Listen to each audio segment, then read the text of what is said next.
Dawn Crusade, a tale from Somerset. Written and read by E. Reed. Prologue.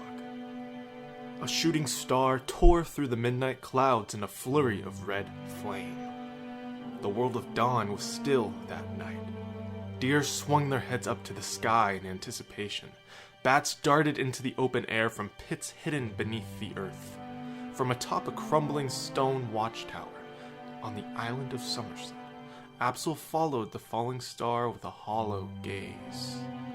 Long ago, generations before Absol's birth, the Great Spirit made the woods of Somerset her home and rose the island out of the merciless tide cast by the aged sea. Now the isle clung to the air, a jagged mass of earth resting high above crashing waves. Timber and gathered stones lined the empty dirt streets. The many burnt homes and shops had recently been torn down with hopes of rebuilding. Absol could still imagine the town as it once was, teeming with merchants and welcoming faces. "Absalom, are you hiding from me?" Beth asked as she rounded the narrow steps of the tower. Her eyes were tired, as were Absol's. Beth's brown hair was freshly washed and rolled down her shoulders. Absol rubbed the sleep from his eyes and felt crevices and creases etched in his aging skin. "No, I was waiting for you," Absol told Beth while wrapping his arm around her. Bright gray eyes flashed up to him like thunderclouds. Underneath her chin hung a chain holding a silver pendant. It was in the shape of the numeral 10. Absol sported a similar pendant, except it resembled the numeral 2. "Have you made a wish?" Beth inquired with a finger pointed at the line of smoke trailing behind the ball of fire in the sky. Absol grunted in amusement.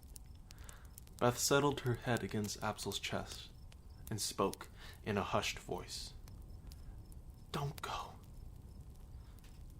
I'm the spirit's champion, and she demands this war for the good of our people." "My soldiers are ready," Absol responded with hands sliding down to Beth's hips. "Come with me." "We have a family here," Beth said, pushing herself from Absol with a heave of her arms. "One day, our children will fight too," Absol told Beth, and he grabbed her waist once more to yank her close. "It's their destiny. And ours." "You'd gamble the lives of our children, and for what?" Beth's eyes narrowed and widened like she was searching for light in utter darkness. "Vengeance," Absol responded. "Vengeance and justice." "I don't recognize you," Beth whispered, with pools of tears beginning to spill from her eyes like traces of rain before a storm. She slipped away from Absol's arms. "You're lying to yourself." Absol became defensive in the face of her agony. His voice grew cold with rage as he spoke. "Perhaps you've forgotten, but our home was burned, pillaged, and raped. Maybe you can bury that memory, but I won't.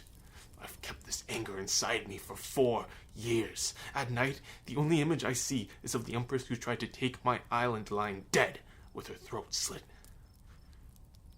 You won't stop me from leaving." Beth became pale and still. Absol saw her as a shadow, a ghost of what he once wanted. She tightened her jaw and said, "Then go." A red glow cast by the falling star mingled with the moonlight.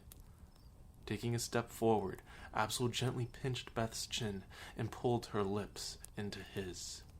He felt her sink against him, not out of love, but sorrow. The star pierced the island of Somerset miles away. A plume of dust and ash burst into the air. Absol mistook the trembling of the earth for his beating heart. Then a chill shuddered down his spine and caused him to force his wife away. Beth's face was drained of color. Absol knew that she recognized the terror in his eyes. With a bitter voice he told her, "The spirit is calling me." He peered out to the rising pillar of smoke forming deep in the woods. Hurriedly, Absol gathered his sword, shield, and black cloak. Beth stood on the old oak porch of their home, lantern clutched in hand, and watched him lumber away on the back of their mule. As he journeyed down the town's single dirt road, Absol envisioned the light from his wife's lantern, dimming and shrinking to a faint shimmer. She would be staring at the symbol stitched into the back of his cloak, a white diamond separated into fourths by an X. The forest was still and quiet. No creature wandered across Absol's path. No sound or sight shook Absol's gaze from the way ahead. Out of the trees he came, a broad clearing beckoning him forward. Moonlight basked the rolling green pasture and kissed the tongues of fire that lapped out of a mighty crater. He dismounted from the mule and walked to the crater's edge. What otherworldly treasure had he been sent to claim? Had a human ever laid eyes upon a star? Absol strained his gaze against the harsh light of the fire. Between the rising and falling of flames, he caught a glimpse of the star. It was a small child, no older than 6 years, sprawled out at the bottom of the fracture in the earth. She was sun-kissed in complexion, with eyes shut tight. The most remarkable feature, Absol surmised, was her thick, winding hair. It spun down to her waist in heavy cords of gold, auburn, and ginger. Taking several steps back, Absol drew in a deep breath. He spread his legs in a firm stance and focused on the growing wall of flames. Exhaling hard, Absol shoved his hands down toward the ground and called upon the powers taught to him by the Great Spirit. In an instant, the fire surrendered into the earth. The child now sat on her knees. Luminous blue eyes with flecks of green were fixed on Absol in curiosity. Hesitating for only a moment, Absol slid down the crater slope and wrapped his cloak around the naked child. He carried her to the mule, and they rode back toward his home. The forest had turned against him now. Wolves stalked Absol from the cover of trees, and a cougar perched itself on thick branches above him. Absol pulled out an unlit torch from a bag on the mule's hip. He snapped his fingers against the torch's head, creating a yellow spark of light. The torch ignited, and Absol waved it about himself in warning. Held against his chest, the child reached out for the light playfully. Absol swatted her hand away. Low growling rumbled from the foliage, and the feline predator leaned onto its front paws to claim the first strike. The child stretched out her hand once more. A light surged from the torch, bright and pure.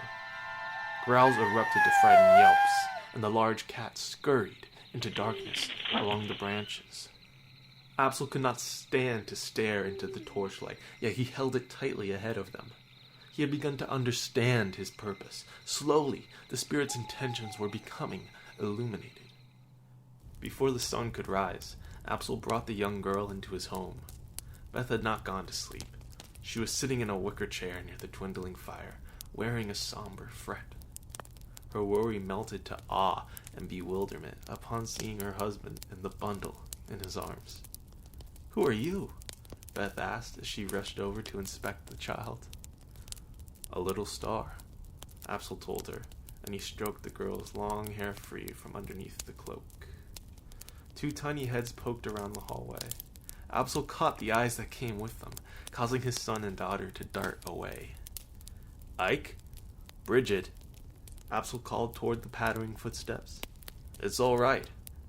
Come here." A boy came around the corner, rubbing his eyes. He was 4 years old, had rigid brown eyes like his father, and was topped with a mop of chestnut hair. He and Beth had expected it to stay blonde, but it had darkened over the last year. Bridget rushed past Ike, knocking him over. She was 2 years older than Ike, had thin blonde hair like her father, and a toothless grin. "What's that?" the little girl asked curiously. Ike popped up to his feet and approached Absol warily. As Ike and Bridget closed in, the girl who fell from the stars clutched Absol's shirt and looked at the children intently. "Say hello," Absol instructed them. Bridget waved hesitantly, and Ike's lips parted, yet no words left them. Absol recognized the gleam in his son's eyes. He was looking upon something more beautiful than he ever thought possible.